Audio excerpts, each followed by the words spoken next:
بسم اللہ الرحمن الرحیم۔ تفہیم القرآن، سید ابو الاعلیٰ مودودی۔ سمع و بصر نے تفہیم القرآن کی مکمل 6 جلدوں کی آڈیو سی ڈی بھی تیار کی ہے۔ سمع و بصر نے کچھ اہل خیر کے تعاون سے مولانا سید ابو الاعلیٰ مودودی رحمت اللہ علیہ کی مشہور تفسیر تفہیم القرآن کی 6 جلدوں کو 6 آڈیو سی ڈی MP3 کی شکل میں تیار کیا ہے۔ اس میں تلاوت عبد الرحمن الخزیفی کی ہے، ترجمہ اور سورتوں کا تعارف عظیم سرور کی آواز میں ہے، تفسیری حواشی سید سفیر حسن سبزواری، پروفیسر عبد القدیر سلیم اور جناب اشفاق حسین کی آواز میں ہے۔ پروگرام کے مطابق تمام تر تفسیری حواشی سفیر حسن صاحب ہی کو پڑھنا تھے، لیکن اس کام کے دوران میں ان کا انتقال ہو گیا اور وہ اپنے رب کے پاس چلے گئے۔ انا للہ و انا الیہ راجعون۔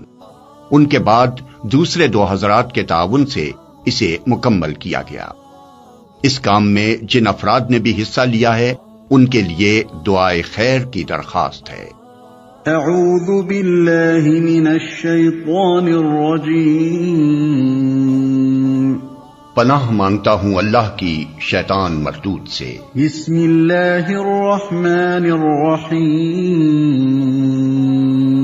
اللہ کے نام سے جو رحمان اور رحیم ہے۔ فاتحہ نام، اس کا نام الفاتحہ اس کے مضمون کی مناسبت سے ہے۔ فاتحہ اس چیز کو کہتے ہیں جس سے کسی مضمون یا کتاب یا کسی شے کا افتتاح ہو۔ دوسرے الفاظ میں یوں سمجھیے کہ یہ نام دیباچہ اور آغاز کلام کا ہم معنی ہے۔ زمانہ نزول، یہ نبوت محمدی کے بالکل ابتدائی زمانے کی صورت ہے، بلکہ معتبر روایات سے معلوم ہوتا ہے کہ سب سے پہلی مکمل صورت جو محمد صلی اللہ علیہ وسلم پر نازل ہوئی وہ یہی ہے۔ اس سے پہلے صرف متفرق آیات نازل ہوئی تھیں جو سورہ علق، سورہ مزمل اور سورہ مدثر وغیرہ میں شامل ہیں۔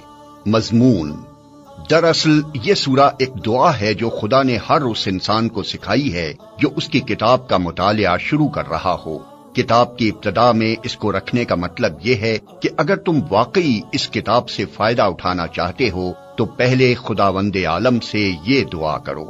انسان فطرتاً دعا اسی چیز کی کیا کرتا ہے جس کی طلب اور خواہش اس کے دل میں ہوتی ہے، اور اسی صورت میں کرتا ہے جبکہ اسے یہ احساس ہو کہ اس کی مطلوب چیز اس ہستی کے اختیار میں ہے جس سے وہ دعا کر رہا ہے۔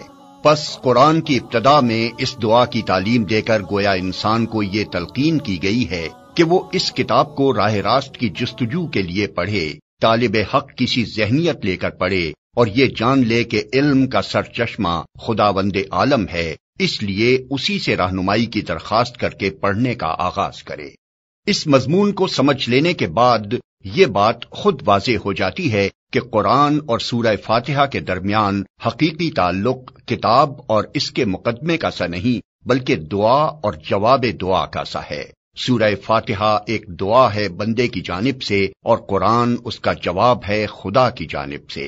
بندہ دعا کرتا ہے کہ اے پروردگار میری رہنمائی کر، جواب میں پروردگار پورا قرآن اس کے سامنے رکھ دیتا ہے کہ یہ ہے وہ ہدایت اور رہنمائی جس کی درخواست تو نے مجھ سے کی ہے۔